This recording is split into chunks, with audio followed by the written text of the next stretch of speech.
Okay, I finally made it.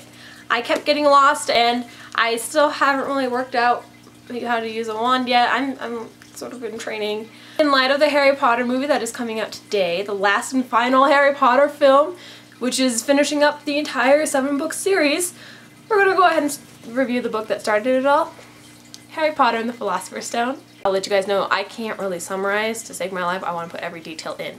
So to save myself from torturing you guys, I'm just going to go ahead and read the little snippet summary that's on the back here.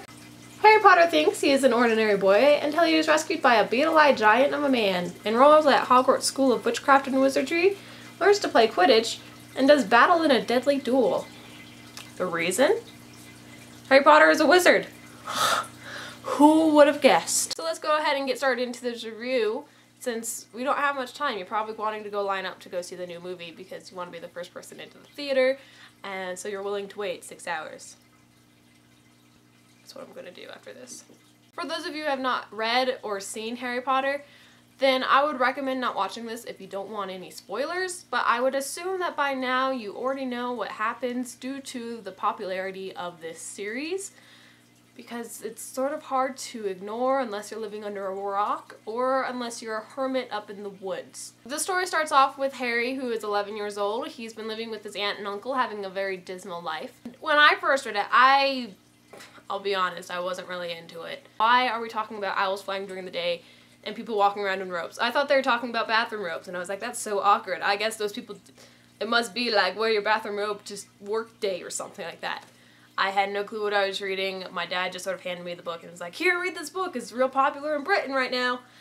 But yeah, after I got into it and I realized that I was reading something that was very intriguing, then I really started to get into the book. I really just like how we're introduced into the wizarding world. It's not just, here it is, boom. It's sort of like, here it is. We'll just top everything nice and neatly on top.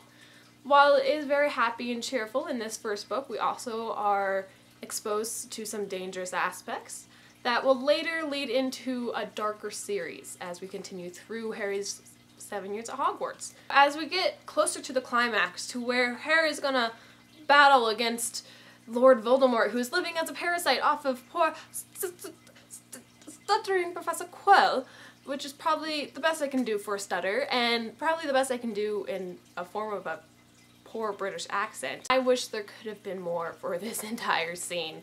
Mainly due to the fact that I like having a lot of action when it comes to that climactic point, and I like where it's not just sort of like boom boom boom done. I like sort of having like boom boom boom, oh boy what happened here, boom boom boom boom boom, oh dear what happened over here, boom boom boom, oh now we're done. That was a lot of booms. In this case, however, this entire climactic scene in which Lord Voldemort is trying to attain the Philosopher's Stone, in which Harry can only receive in the end because he does not want to use it himself, it's basically just a very watered down, you don't want to scare the kids almost version of a battle. After the battle with Voldemort, good always triumphs over evil, as it should. He wakes up in the hospital wing to find that Professor Dumbledore is there, standing around all these gifts that Harry received from his classmates and the students of the school because he saved them, while sort of also revealing that Lord Voldemort never did die, and he's still out there, and he's going to try and do everything he can in order to attack the wizarding world and wreak havoc. I did like this scene, this entire interaction, primarily because Dumbledore does have his witty humor to it. He answers some of the questions that I was going, how did Professor Quirrell, but he turned to dust. What, Harry wasn't doing anything, was he? Was it because he was holding the stone? No, it couldn't have been because he was holding the stone, because that would have caused other people harm, right? It really did help to find out that it was Harry's mother's love that was protecting him and burned Professor Quirrell into an ash pile, a pile of dust. Harry's released from the hospital wing and he goes to find his two friends, Ron and Hermione. We tie up the book as Ron, Hermione, and Harry are getting ready to head home for the summer.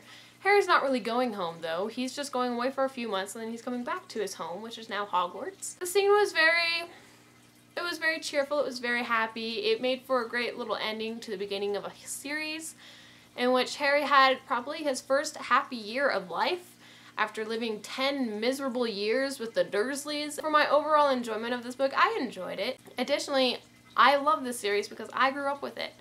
The books came out when I was in 3rd grade, and so I was pretty close to Ron, Hermione, and Harry's ages.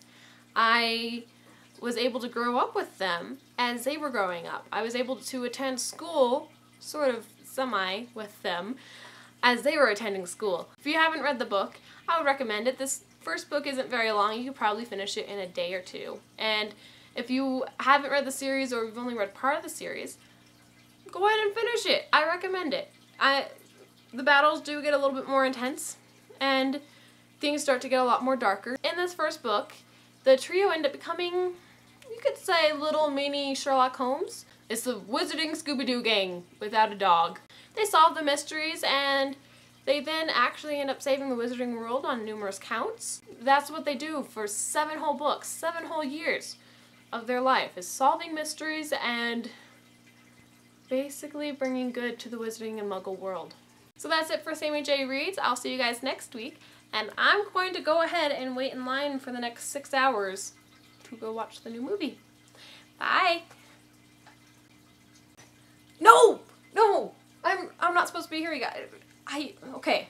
I'm gonna try one more time. Okay, I need to be at the theater. Oh!